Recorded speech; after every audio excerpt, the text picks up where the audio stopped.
Okay, I thought I would shift gears a little bit, try to stay away from politics, even though this is interestingly enough about America. Uh, they call it America anyway. Well, yeah. Um, I read this book. It's a great book. This is kind of a review of it. It talks about a lot of different things, the mound builders, all kinds of different subjects regarding the Lewis and Clark journey, which is basically like the Oregon Trail, essentially. um, and the different things that they saw and wrote down, and the author posits that some of it was deleted from their writings and certain things were kept from us. I don't know what was or wasn't. I'm not gonna say, but I have a little bit of a personal anecdote, just a tidbit one. It's not a lot, but it is interesting and it really got me a lot when it happened. I was about 10 years old. And at that time, I would work in my grandmother's front yard and and backyard. She had a huge property. Uh, and there was always yard work to do. And I would do it to make some, little kid cash or whatever. Even into the teenage years, I did this because there was just so much to do. And heck, I got paid. So it was nice. It kind of gave me a work ethic or whatever. But one day, I was in the front yard and I was pulling some weeds or some ivy up or whatever. And this woman approached me who was old enough to where, like, almost all her hair was gray or white, but she had some red hair. And I had really bright red hair at that time. Growing up there, where I live now, my hair is not so red, but it generally is red.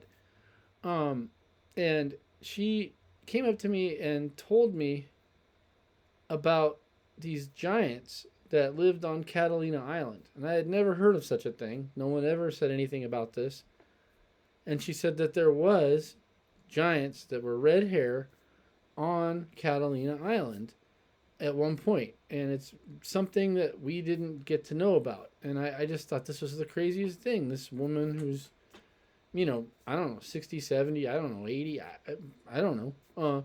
And she's like 6 feet tall. So she's not, I mean, it's really weird. She's really tall. I just remember that. I mean, I was old enough to see people's height and kind of gauge whether they're tall or not. Uh, and, she just made a big point about telling me about this. And, it's just an anecdote to add to this. So I can't say that I know that the stuff in this book is true or not, or whatever happened on Catalina Island. It is the only island I have ever spent time on that's like, a real island. I mean, I've been to lake islands and things like that, but this was an ocean island. It's, I've never been to the Caribbean or whatever. But I have been to Catalina Island. It's really pretty. It's big enough to where you kind of want to drive around it, but it's small enough to where you technically could walk around it. It's kind of boutiquey and stuff like that, but it has a lot of, it's touristy.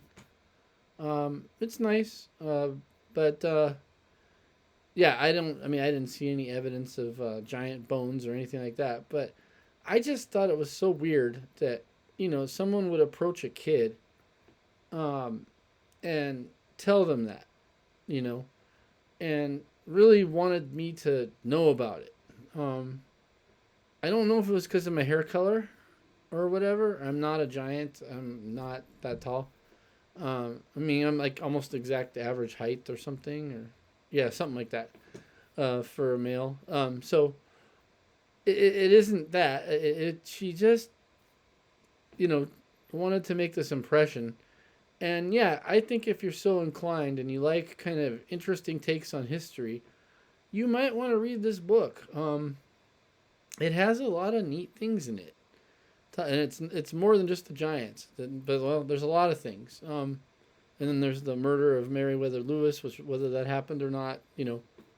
But I would suggest you read this book.